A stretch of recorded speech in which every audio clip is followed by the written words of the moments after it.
गांव की आखिरी छोर पर बनी एक पुरानी झोपड़ी से धुआं निकल रहा था। अंदर शारदा देवी, जिनकी कमर उम्र के बोझ से झुक गई थी, चूल्हे पर आखिरी रोटी सेंक रही थी।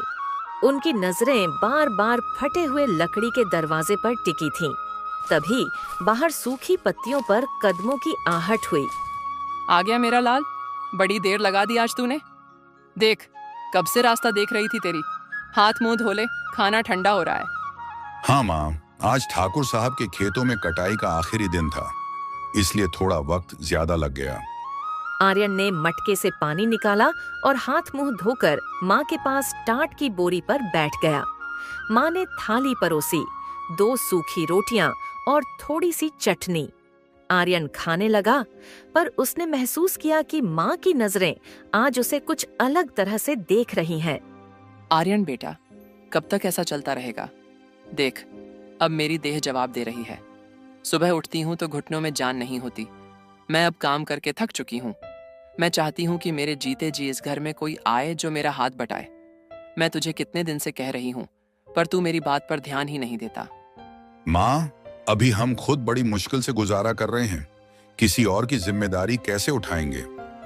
जिम्मेदारी तो ऊपर वाला उठाता है बेटा। पिछले हफ्ते जो रिश्ता आया था, वह लड़की कितनी गुणी थी, पर तूने उसे भी मना कर दिया। तू आखिर चाहता क्या है?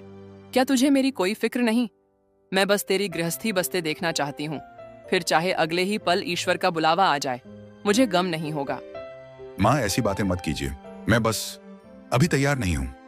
तैयार नहीं है या कोई और बात है? तू मुझे सच क्यों नहीं बताता? क्या तूने किसी को पसंद कर रखा है? देख आर्यन, मैं तेरी माँ हूँ, तेरी आंखों की खामोशी पढ़ लेती हूँ। अगर कोई लड़की है तो बता, मैं खुद चलकर उसके घर जाऊंगी, चाहे वह कितनी ही बड्डी क्यों ना हो। पर तू यूं चुप मत रह। माँ, वह हमारे गांव की ही है, जमींदार ठाकुर विक्रम सिंह की बेटी माया। यह सुनते ही जैसे झोपड़ी की छत शारदा देवी पर गिर पड़ी हो। उनके हाथ का लोटा फर्श पर गिर गया और सारा पानी मिट्टी में मिल गया। सन्नाटा इतना गहरा था कि चूल्हे की आग की चटक भी शोर लग रही थी।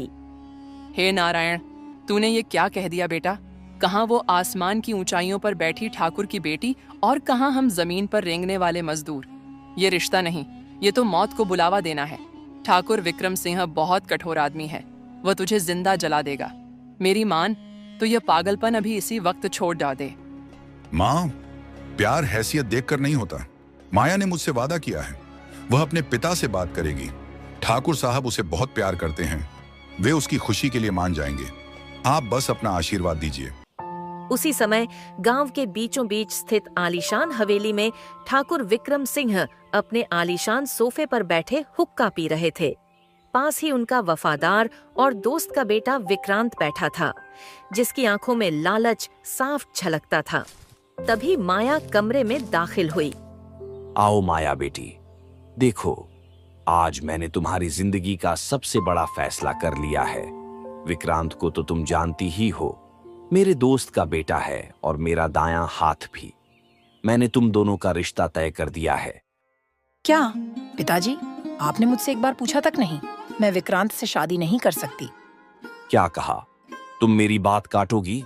तुम्हारी भलाई किसमें है, ये मुझसे अच्छा कोई नहीं जानता। पिताजी, आप जिसे भलाई कह रहे हैं, वो मेरी बर्बादी है।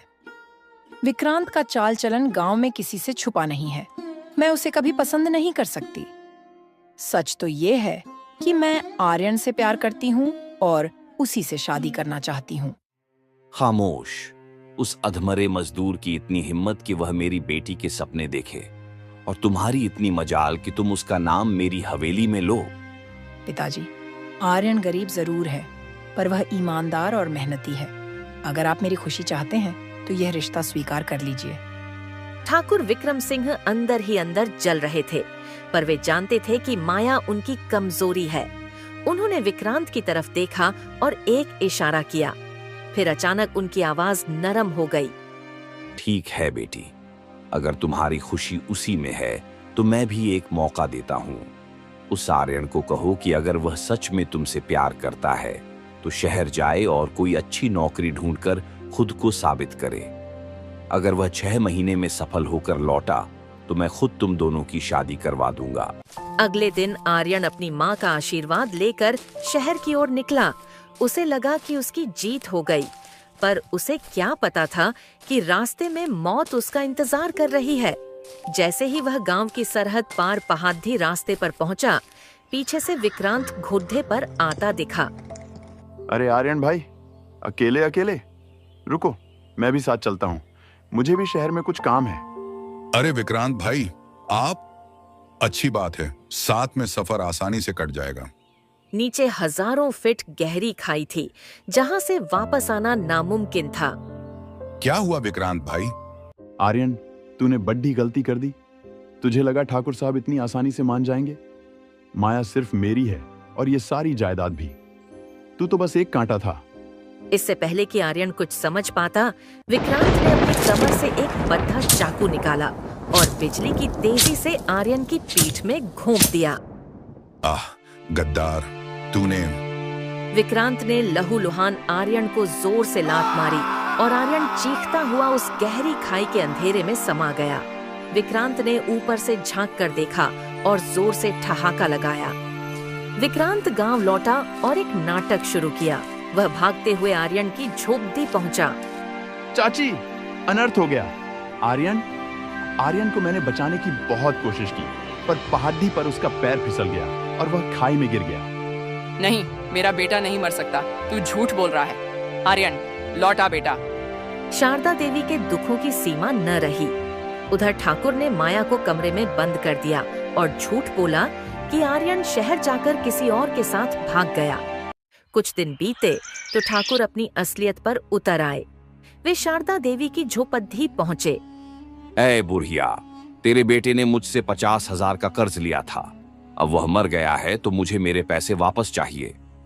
हुजूर, मेरे बेटे ने कभी आपसे पैसे नहीं लिए। मेरी हालत देखिए, मैं कहाँ से लाऊंगी? तो निकल यहाँ से, ये जमीन मेरी है।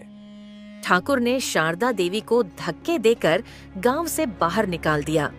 वह बेसहारा माँ जंगल में एक छोटी सी गुफा में रहने लगी। लकड़ियां चुनकर अपना पेट भरने लगी। लेकिन कुदरत का अपना ही न्याय होता है। खाई के नीचे एक छोटी सी नदी बहती थी, जिसने आर्यन को बहाकर दूर एक आश्रम के किनारे लगा दिया। वहां रहने वाले एक वृद्ध वैद्य जी ने उसे देखा और उसकी सेवा की। भगवान, इस बच्चे की रगों में जीने की बहुत तड़प है। इसके शरीर के जख्म तो भर रहे हैं, पर इसके दिल का जख्म बहुत गहरा है। 3 महीने बाद आर्यन को होश आया। उसकी आंखों में अब वह भोलापन नहीं था, बल्कि प्रतिशोध की आग थी। उसने वैद्य जी से लाठी चलाना और आत्मरक्षा सीखी। वह हर दिन पहाड़ों पर अभ्यास करता और खुद को फौलाद बनाता। चंदनपुर गांव आज रोशन था। विक्रांत और माया की शादी का दिन था। माया पत्थर की मूरत बनी बैठी थी। ये शादी नहीं हो सकती।